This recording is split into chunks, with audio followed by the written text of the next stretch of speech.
Hello, welcome back to my channel. Another day, another rebirth. I hope all is well. I hope you're loving yourself. I hope you're letting yourself be loved. I'm in a great mood because I was loving myself this morning and I decided to meditate like for real, like the whole shebang, the mantras, the yoga. Probably gonna do it again because it feels amazing outside despite a lot of Atlanta struggling with floods right now. I'm blessed to not be in that part of the city. But I want to shout out another YouTuber because I was watching him. I think it's Usak Coyote Isala. I hope I'm pronouncing that correctly. I'm pretty sure it's Yoruba. But he was just speaking about thoughts, and how our thoughts shape our reality because of course what we think is not always true, but sometimes we move by the way we think. For example, you're in a healthy relationship, but you have childhood wounds and insecurities that you have not dealt with, that you refuse to deal with, and you think your partner is cheating despite you knowing the truth. You think your partner is cheating because all this anxiety is running through your body, and you decide to move as if your partner is cheating. Boom, you've lost your relationship. You've let your false thoughts create your reality. And I had to think about the ways I let my thoughts create my reality, and I let the thoughts of others create my reality. He was speaking about the Orisha Olokun, who's very close to my heart, very dear to my heart because Olokun, because they transition from male to woman, right? They deal with grief, childhood trauma, secrets, disillusion, dreams. You would think of similar energy as Neptune, like, very dreamlike, but not just like good dreams, the nightmares, the things that haunt you at night, the things that float below the surface, right? Because not to be confused with Yamoja, Yamaya, Olukun sits below the surface and handles the deep dark things, belief, belief beneath the ocean, right? And they rule over thoughts. And before I even knew of Olukun, like for real, I would have dreams of tsunamis every night.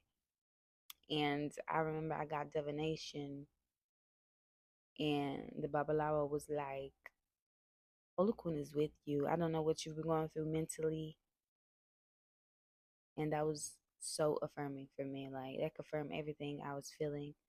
But now I'm sitting in that and realizing I really not had deeped that as much as I should have, because I had not realized Olukun deals with like the traumas of childhood, like I said, and how we really need to return before we were disillusioned by other people's thoughts. You see where I'm going with this? There's so many undiscovered things at the bottom of the ocean. So many hidden truths in the bottom of our spirits and our soul that we have to uncover, that we have to remember, because there's so much on the surface that is covering that up. And my mind is blown because I've just realized that how I let my thoughts F me up. How I've been internalizing other people's thoughts. I've talked about this before, but I haven't really deeped it. Like I said, I thought that maybe I cannot make money as a full time diviner. Maybe I cannot make money as a spiritualist. Really, it wasn't I couldn't. I know I can, but it was the I should not. Because I remember this Christian man was like, he doesn't feel like one should prostitute their gifts. And I internalized that. And I started thinking that all spiritualists should work for free. Why are we the only people that are expected to work for free? If you're not gonna give me no money, you need to be coming off your most expensive wines, your your your meal vouchers too. 5-star restaurants to Michelin star restaurants. You need to be coming off something. Because I used to, well, I still do think that money is the lowest form of currency. And I used to be like, I don't need that as a spiritualist. I don't want to do that. I don't want to work for money as a spiritualist. I want to wait until I make my wealth from something else to be a spiritualist. I still kind of feel that way, but I don't think that's my destiny. I'm conflicted, but I need to learn and be able to think that work doesn't have to be slavery. You feel me? Work can be something that I enjoy. And that's speaking to people, that's writing poetry, and that's doing music. And I thought I could only make music via signing with a label, via tour, all that stuff that we know as the mainstream music industry. So I was getting aligned with those people, getting aligned with people that wanted to sign me, getting aligned with people saying that you should perform more, you should open up on somebody's tour, you should write for other people. I kept getting aligned with those people telling me what I should do because I thought I should do those things. And now I think like now that I know that I could just make money for being because I'm pretty, I'm intelligent, I'm a gift from God. And I can make money, and not just money. I can make spiritual wealth. I can make community, family, just off of being me and offering myself and my guidance to others. Now that I see and feel that, I'm so interested. I'm so interested and excited to see who and what life aligns me with, you know?